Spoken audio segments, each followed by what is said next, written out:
بتصدق بمين يا راجل؟ ساعات الواحد بينزل يتدخل في اللي مالوش فيه، واللي مالكش فيه ينزل يلد عليك. ما تتدخلوا كده عاملين زي الحشرات. طيب قصتنا النهارده يا باشا من قلب مصر ام الدنيا، فتحيه لشعب مصر كله وتحيه من مصر لكل راجل خليجي محترم وننزل يحترم شعب مصر كله. قصتنا النهارده عن ست كبيره سننا، عندها 72 سنه، بتمسك العكاز وتمشي بيه. اسمها الحاجه مديحه. مديحه كانت كتير متجوزه راجل ما مصري اردني، مخلف منه ولد وبنت.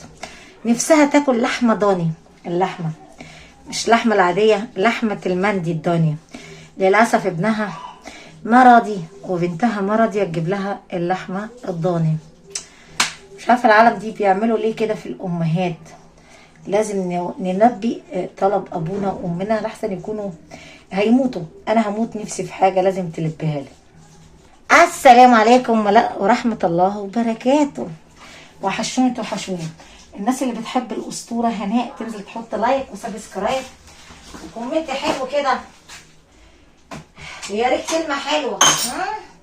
وبلاش تزعلونا وبلاش تضايقونا وبلاش تتدخلوا في اللي مالكوا فيه، لحسن تلاقوا اللي يلب عليكم. يا ريت احنا قلنا رسالتنا يا ابني ما تتدخلش في اللي مالكش فيه، عشان هتلقى اللي يلب عليك. اسمع نصيحة الست الفقيرة الفقرانة اللي قدامك دي، بتقولك يا صديقي المستقبل، لو امك نفسها في حاجة وابوك ما تزعل امك وابوك، ممكن يكونوا هيموتوا. انا هموت النهارده وبقول لك نفسي اكل كذا او اكل كذا، ليه ما تحكيني بقى؟ ما هو انت لو تعرف الحاجه مديحه عملت ايه مع ابنها هتنزل تقول حرام. والله حرام يا هناء. الست دي مسكينه. الست دي في يوم من الايام كانت متجوزه راجل اردني تركي بيحب المصريات كتير. بس مش عارفه ايه السر، بس يلا مش مهم. طبعا جه اتجوزها على سنه الله ورسوله واتشرف بمصر ام الدنيا. فطبعا اهله قالوا له انت ازاي تتجوز مصريايه؟ احنا عايزينك تعيش معانا يا حبيبي. فطبعا مديحه كانت اموره كتير، ست فرست العالم العربي. طبعا لما اتجوزت صاحبنا اشرف كان ساري، اهله ناس اردنيين غني كتير، عندهم اموال كتير. هو في يوم من الايام لعب لعبه واحده. كرهت الحياه. اهدى بس شويه، حط لي لايك وكومنت حلو. انا قلبي انفتح لك ومعرفش ليه يا هرم اتعود يروح لك. فكرك اتعود يروح لي ليه؟ عشان بيحب هناء هرم مصر ولا بيحب الاسطوره؟ اشرف ساري جدا. شاف البنت دي فين؟ شافها ورايح يزور مصر ام الدنيا، رايح عند واحد صاحبه يزور مصريايه، فشافها في قلب الخطوبه بتاعت اخت صاحبه، اعجب بيها كتير كفرسه مصريه. قال لك مصر حلوه كتير، وبمناسبه مصر الحلوه يا واد قال له امه انا عايزه اتجوز البنت دي. قالت له نو انا ما اقدر اعيش بدونك يا حبيبي، ودي مش هتسافر معاك، مش هتسيب بلدها. انت ليه تسيب بلدك انت بقى؟ ما هي مش هتسيب بلدها، ليه تهون عليك بلدك؟ خدها على قد ايه؟ على قد عقلها. وقال لك ايه؟ ما زعل امي. طبعا اغرى الناس المصريين بمهر كتير وجاب لها ذهب كتير، وكان حلم حياته يتجوزها، والحمد لله خلف منها ولد وبنت. طبعا عدى بقى السن وكبر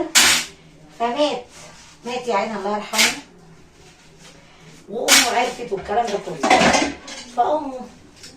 ابوه كتب لمين؟ للحاجه مديحه، ندي المديحه شويه اموال حلوين. بس للاسف يعني الست من غير راجل ايه؟ ملهاش لازمه يا هرم. خير يا حبيبي، الست تعيش ازاي من غير الراجل؟ صدقي يا هناء ساعات بحس ان كلامك نمبر 1. ايوه الست اللي تعيش من غير راجل عايشه عويله. انا كهناء لو زوجي مسافر وسابني احزن عليه كتير. انا احب اعيش مع راجل يحميني من ظلم الدنيا. انا خلاص زهقت من العيشه لوحدي. المهم بقى بيروحوا يجيلها يوم الجمعه والسبت، يفهم امه وابوه اللي هو بينام في الدوام. طبعا كان طياره على طول ويجي يوم الاحد. اوكي يا ست هناء كمل.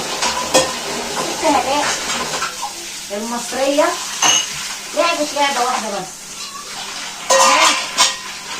حاجه مديحه حبت تحكي لك القصه، بتقول لي يا هناء اوعي تتجوزي واحد خليجي. قلت لها ليه يا حاجه؟ ليه؟ اسكتي. قالت لي اوعي تقع في المطب يا باشا اللي انا وقعت فيه هناء. قلت لها حرام يا حاجه، انا نفسي اعيش واتجوز راجل كده يحقق لي طموحي واحلامي. سيبيني اتجوز راجل ساري. قالت لي ساري؟ صدق بالله يا هناء. قلت لها لا اله الا الله، انت الست الوحيده اللي بتسالي عليا. انا عايزه اعرف يا هناء انت ليه بتسالي؟ عشان بحبك يا حاجاتي، انا بحبك، انت زي امي وانا بحبك والله العظيم. انا بحبك يا حاجه. قالت لي يحبك ربنا. روحي يا بنتي اسمع بقى رساله، روحي يا بنتي يا رب يرزقك ويحنن عليك. دي احلى من كده. ودعت لي دعوه رشقت في جسمي. قلت الحمد لله يا رب، الحمد لله ان في حد دعالي عشان اصلحك وارضى عليك. حاجات كتير لازم تعملها. عارفه يا هناء؟ قولي يا عيون هناء. تصدق انت بقالي من ساعه العيد ما خلص ما اكلتش لحمه. يخرب بيت ابوك يا هناء. لا انا جبت سمك. استنى هو فين؟ انا طلبت سمك جاهز طبعا، ده بقيته شايفاه. ففي واحده مشويه وفي 2 مقليين. اوكي عشان زهقنا من اللحم. انا بقى بكره لازم اعمل خطه ب1,000,000 جنيه. اتاكل ايه هناك؟ اكل ملوخيه واعمل لي شويه بسله من ايدي وشويه رز بشعريه، واسلق لي شويه لحمه ضاني. انا بحب الضاني، خلي بالك في ناس بتعشق الضاني. ها انا كاسطوره مصريه بحب اللحمه الضاني. المهم نكمل. فالست دي انا بحبها فحكيت لي قصتها. قلت لها احكي. قالت لي احكي يا هناء. قلت لها هطلع احكيها على السوشيال ميديا. قالت لي احكي يا حبيبتي ولا يهمك وانا ما يهمني حد. المهم يا باشا مر يا ايام لف يا ايام، مر يا ايام لف يا ايام. بسم الله ما شاء الله. كان شاري لها بيت بالفيلا بتاعته بالجنينه بحمام السباحه. اشرف ده اللي هو الاردني، وكان معيشها في نعيم وبيعشق التراب اللي هي بتمشي رجليها عليه، وجايب لها ذهب مساغ وشاري لها سياره وعامل لها مستقبلها عشان ينول الرضا. ايه تصدق انا عايزه راجل ينور الرضا. انا عايزه راجل جاي يتجوزني. قالت لي بلاش تتجوزي راجل خليجي عشان ايامك هتبقى سودة. قلت لها ايه يا حاجه؟ انا فقيره. قالت لي ما انا كمان كنت فقيره. قلت لها طب قولي لي على السبب واشوف السبب يا حاجه. قالت لي يا بنتي هيسيبك كتير، ممكن يجيلك بعد شهر، ممكن يجيلك بعد شهرين، ممكن يجيلك كل اسبوعين. انت هتبقي برضه عايشه في مصر لوحدك. اتفقنا صح؟ وكان مخبي على اهله ما عرفوش الا الاخر اللي انا اتجوزته. صدقيني يا بنتي. وحاولوا يهددوني ان انا اتطلق منه وانا رفضت. هم عرفوا ان انا حامل وجبت ولد وبنت فرحوا كتير. فجوزي حب يأمن لي مستقبلي وجايب لي سياره وحط لي شويه اموال اصرف منهم من البنك عشان خايف عليا لا اطلع اشتغل وحد يطمع فيا. كان بيحبني كتير اشرف. والله تصدقي يا بنتي يا هرم. ليه يا باشا؟ يا ليل يا باشا يا ليل، الليل العطاشة يا ليل، رجلة وغويشة يا ليل.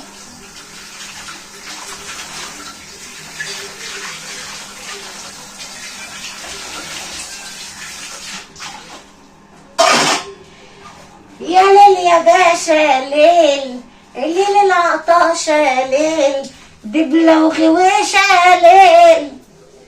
المهم قالت لي الخليج يا هناء لحياتك دمار لحياتك خراب، لا ترسى على طلاق.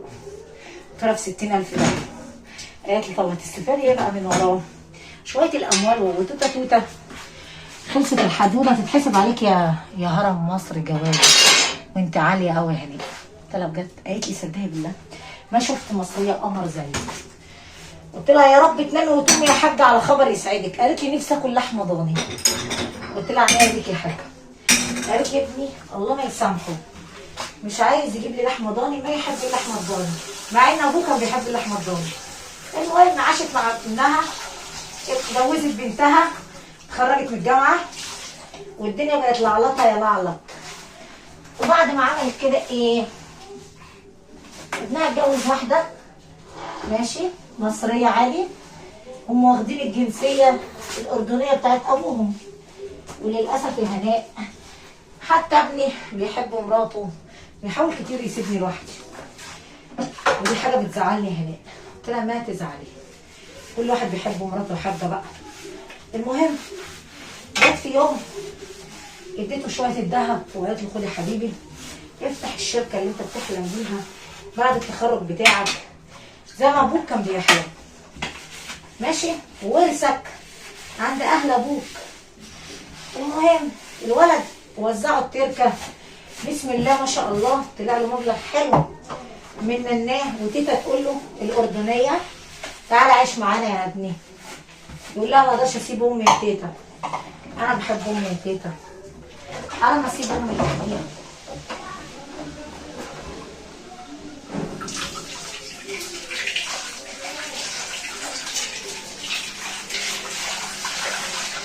قالت له عشان امك يعني هتبيع جدك وتيتا؟ احنا كمان بنحبك، انت من ريحه ابوك، ابوك مات يا حبيبي وسابنا. قال لها باجيلك يا تيتا. الولد بسم الله ما شاء الله خد 5 مليون جنيه، معرفش بقى هم بالمصري، وطلع له مبلغ. وطلع اخته اتجوزت وامه فتحت له شركه واديته علبه الذهب. قالت له خد بيعها بقى عشان تكبر تبقى حاجه كبيره يا حبيبي. للاسف يعني بقى بيتحكم فيها كتير. اول حاجه تقول له نفسي اكل لحمه ضاني ما بيسال فيها، ده اللي مزعلها. فجت مراته وسمعتها وهي بتقول له لا انا مش فاضيلك، انا ما باكلش اللحمه الضاني وما بحبهاش. قال لها ما تفضلي طب اجيب لك اللحمه الضاني يا ماما. طبعا اتصلت ببنتها قالت لها يا بنتي عشان خاطري لحسن اموت يا بنتي. لا بعد الشر عليك يا حاجه، بعد الشر عليك يا امي. طب ما تخلي ابنك جنبك قريب، انا في مكان بعيد ياما، خلي ابنك يجيبها لي. قالت لها عشان خاطري يا بنتي انا نفسي فيها. اخوكي رافض اللحمه الضاني تخش البيت، اخوكي ما بيحب ريحه اللحمه الضاني، خلي قلبك عليا حنين، نفسي اكل يا بنتي. مرات ابنها سمعت الكلام ده راحت اتخانقت مع جوزها، قالت له حرام عليك، امك نفسها في اللحمه الضاني، ليه تحرم امك من نفسها؟ امك دي اللي وقفت جنبك، وقفت جنبينا وبتحبنا ملناش غيرها، وبالوالدين احسانا، راضي امك فربنا هيرضيك. شفت بقى مرات الابن، انا يا حبيبي رايحه السوق اجيب لها اللحمه عشان ما ازعلها، عشان نفسها فيها، واعمل لها طاجن باميه وملوخيه وشويه محشي من اللي هي بتحبهم على اللحمه الضاني. خليها لها بقى مفاجاه، اوكي؟ سيبها قاعده في الجنينه وانا عملت لها نسكافيه تشرب. المهم الست عماله تقول ايه اعوذ بالله انا شامه ريحه لحمه ضاني، انا شامه ريحه لحمه ضاني، يا ترى مين اللي عامل اللحمه دي؟ الست شامه بقى الريحه. انتوا عارفين ريحه اللحمه الضاني؟ اللحمه الضاني نضيفه، الريحه الناس كلها ايه؟ تصدقي فعلا هناك العالم كلها يا باشا بتشم ريحه اللحمه الضاني. كلامك صح يا هناء، كلامك صح يا رب،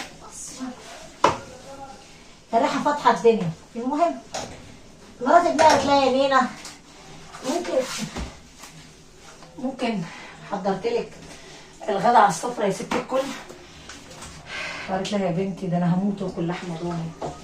فكرك مين اللي عامل لحمه ضاني حوالينا؟ قالت لها غمضي عينيكي واقعدي على السفره. قالت لها انا طبعا يا حبيبتي انا عرفت ان انت بتقولي لابنك هموت واكل اللحمه الضاني، وقلت احقق لك احلامك واجيب لك اللحمه الضاني واجيب لك عيوني. قالت لها بجد يا بنتي انت بتحبيني؟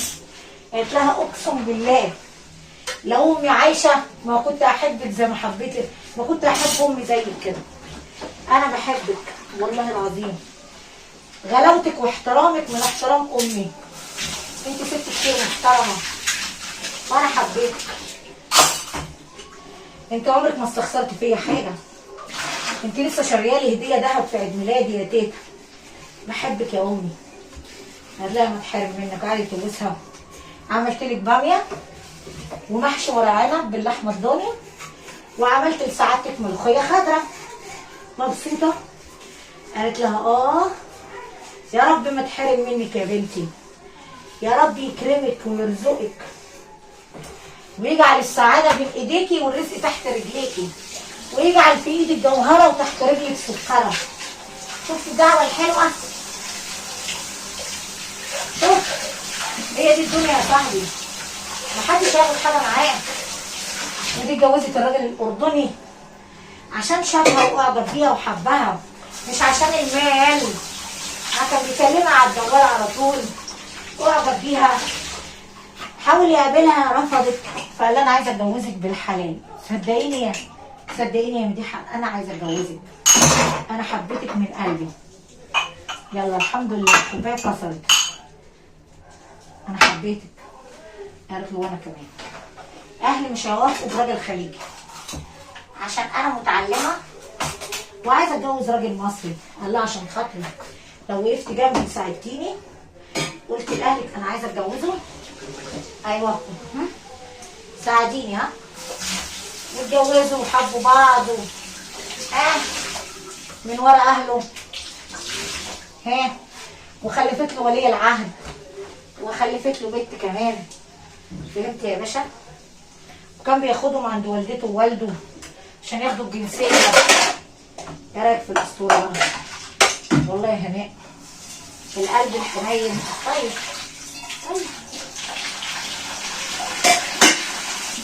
يمكن امبارح ما جانيش نوم. صدقني يا صاحبي الدنيا مش في الفلوس، الفلوس بتروح وتيجي يا صاحبي، الا راحة البال، الا ان الست تلاقي زوج محترم بيحبها. مش قصه فلوس، الفلوس ما بتعليش الا الرخيص. الفلوس مش كل حاجه يا صاحبي. ممكن اتجوز راجل فقير يعيشني اسعد واحده، ممكن اتجوز ساري غني ويكفرني واكرهه واكره اليوم الاسود اللي شفت وشه ايه. فهمت؟ الدنيا حب واحترام. لو احترمتني واحترمنا بعض هيبقى الزواج متبادل وتطوع امك بقى. اهم حاجه بقى في القصه دي ايه يا مدام هناء؟ اللي انا جاي احكيها لك ان انت تحب امك وتتقي الله في ابوك. حد يطلب منك لحمه، نفسي في حاجه حققها لي. النهارده عايشه بكره ايه؟ صدق كلامك صح، بكره يا باشا من الاموات. حرام عليك.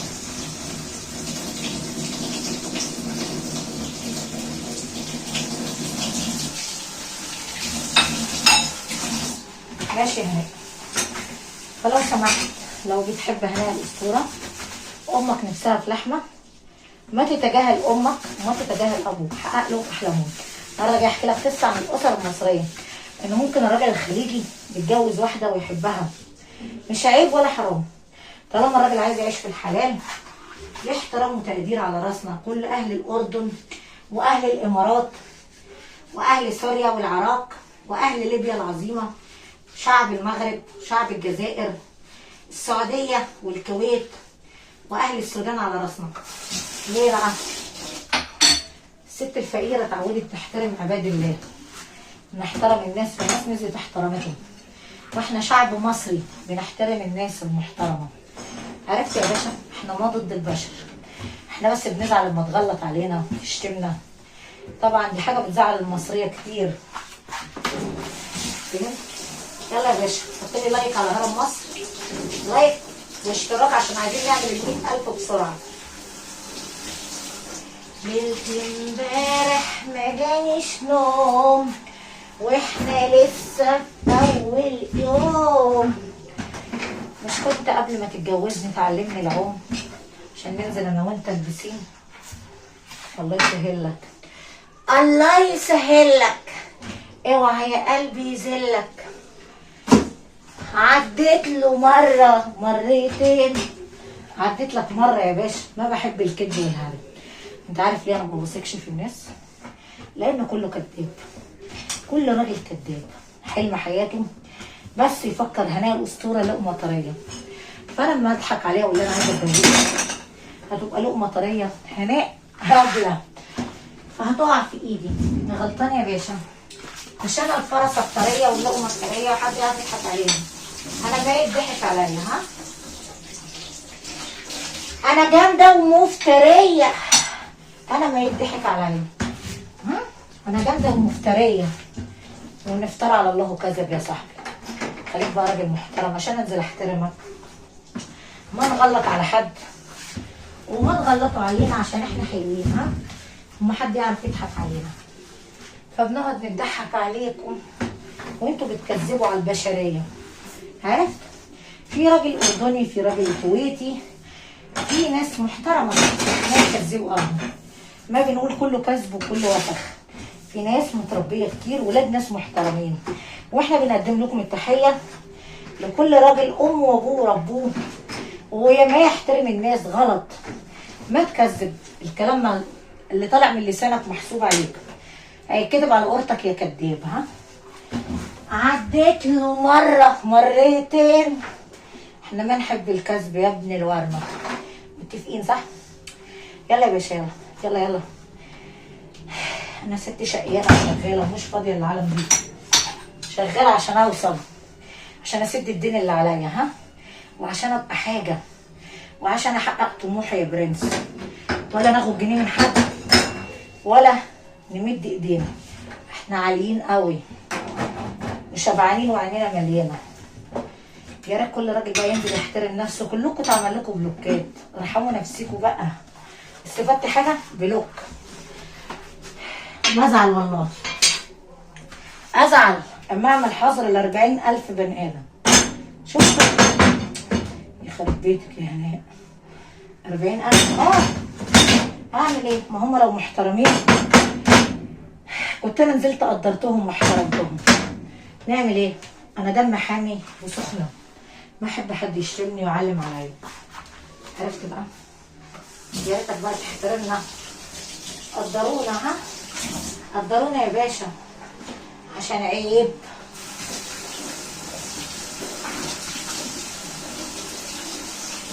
عديت له مره.